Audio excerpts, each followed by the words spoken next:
The Heruka Vajrayogini Tantra is the so-called highest yoga tantra. Those of you who are familiar with Tantra, and talks about the qualities or traits or aspect of Vajrayogini or Dakinis.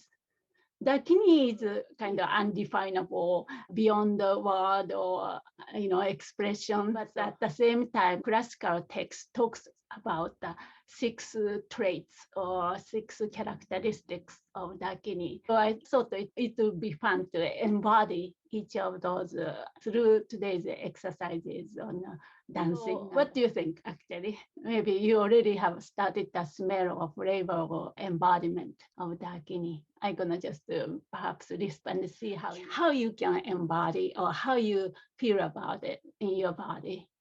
First one is, this is very hard to pronounce for me, alluring thing, A-L-A-U-R-I-N-G. Whatever that means to each of you, you are English speakers. That's the first kind of qualities and traits. When we dance, see if we can today get in touch with through our own body, subtle body, from inside out. Not something somebody or guides look at you and evaluate you. No, just see if you can feel that, this sense connection to this quality of alluring or essential or whatever you can describe. Second one is courageous. Courageous. Last week we danced, right? One of the dance was going like a brave tiger. This kind of confidence, courage, strength, and the fortitude. See if we can find that one through today's exercise.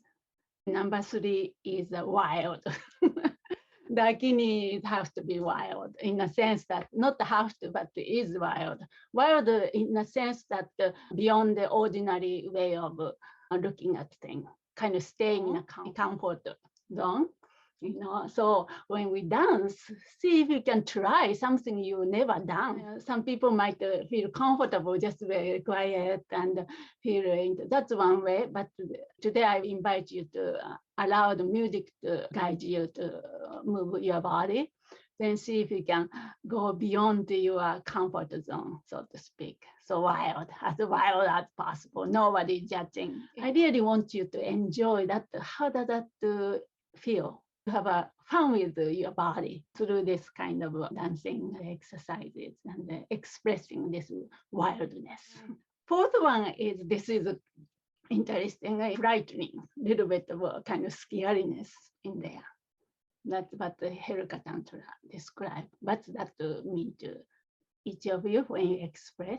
Like a little spookiness. Of course, Dakini appears a peaceful form as well. But in this one talks about frightening, whatever that means. Then compassion, of course. Fifth one is compassion. How you can express compassion, connecting to the heart chakra, and the heart chakra crack open. Because all of these qualities are innate in a sense. So see if you can activate compassion, love, enduring qualities each of us already have. In other words, unveiling. At the same time, cultivating through certain movement on the opening up or untying the knot around the heart center and so forth. Then last one is ferocity. I don't know what's the exact difference between frightening and ferocity, but see, each of us can feel this ferocity, like a mother who completely driven by compassion and become a very fierce. You know what I mean? See if you can feel that kind of sense. Those were called the 6 aspects of Vajrayogini or Dakini's body, speech, and mind. So not only body, but mind, right? So the experience, visualization, and then speech means mantra added. Those are described in Heruka Vajrayogini Tantra. One more quote from Hevajra Tantra about this dancing. Why dancing is important in Tantra, movement of the body or embodiment. When your joy arises, bliss. So in Tantra, as you know, we use bliss and great bliss or joy, great joy. arises, yogini should dance for liberations, assuming the Vajra postures of the divine Heruka with fullest attention, so complete attention, and then complete embody Heruka Vajra Yogini, emanating them with the impassioned mind with a state of uninterrupted attention.